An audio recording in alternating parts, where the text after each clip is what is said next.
Welcome back to the Eclectic Blerd's Niche channel.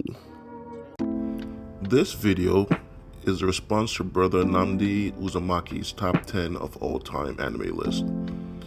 His original video is linked in the description. Like him, I will exclude the big three, and I'll also exclude Dragon Ball, Yu Yu Hakusho, and Hunter x Hunter because they provide a blueprint that other mangakas have followed. Cowboy Bebop is number one because it is a perfectly executed space western with believable technology and a coded soundtrack. Spike is a grumpy Lupin the Third. Faye Valentine is a more hands-on Fujiko. Jet Black fills the role of the reliable Jigen, and Edward was the true neutral Goemon. And Vicious is also Zenigata with Black Air Force energy and aura. And the English class did an amazing job of capturing each character's essence. Fullmetal Alchemist Brotherhood is in the number 2 spot. It showed the depth of love that Edward and Alphonse have for their mother, as well as each other. It also provided redemption for characters such as the much hated Scar for what he did to Nina and Winwy's parents, and also gave unexpected trauma with Hugh's death and subsequent funeral. The villains are layered and have very basic and relatable motivation. The audience could understand how and why they committed certain acts.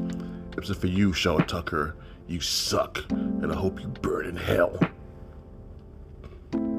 Lupin the Third is in the 3rd spot, and it is my go-to comfort anime. The cast is dynamic as well as iconic. The audience will never know what kind of wacky predicament Lupin will get himself into, or what kind of cockamamie scheme he will execute. Samurai Champloo is in the 4th spot because I'm a sucker for samurais in general and a hip-hop head from the Boogie Down Bronx, so this series caught my attention on 2 fronts. The action is fast-paced and amazing. Jin and Mugen were the perfect foil for each other, and Fu was far from a damsel in distress and was a catalyst for their adventure. Super Crux is in the 5th spot and is based on a superhero comic book, so it already had my eye, but it went against convention. It was not anything remotely like My Hero Academia. It was a superhero heist series. The criminals were memorable and used their powers creatively to wreak havoc. Great Pretenders is in the 6th spot and is pretty much a more grounded and realistic version of Lupin the Third with a more diverse cast. It reminded me of folks in the sense that there is a skilled team with an elaborate plan behind each con, and the gravity and scale of each con increased as the show progressed. And the plot twists in the last arc were completely unexpected and take an unforeseen dark tone. The Vision of Escaflowne is in the 7th spot and is a blend of isekai, sort of sorcery, and mecha. These 3 things I'm a big fan of. I love the mecha design and the fact that some mechas had transforming capabilities.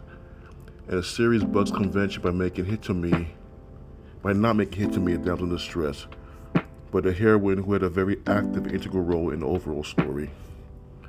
And the last 3 spots are filled by Firin, Dungeon Meshi, and the Faraway Paladin interchangeably. All of them possess a Dungeons & Dragons inspired setting, the same fantasy races, and a cast that's relatable and quirky. The laughs come off as natural as the combat sequences, and I love how they took the standard fantasy trope and went and elevated it each in their own unique path. My honorable mentions are the following: Hell's Paradise, because the amazing ninja action, interesting characters, and overall engaging story.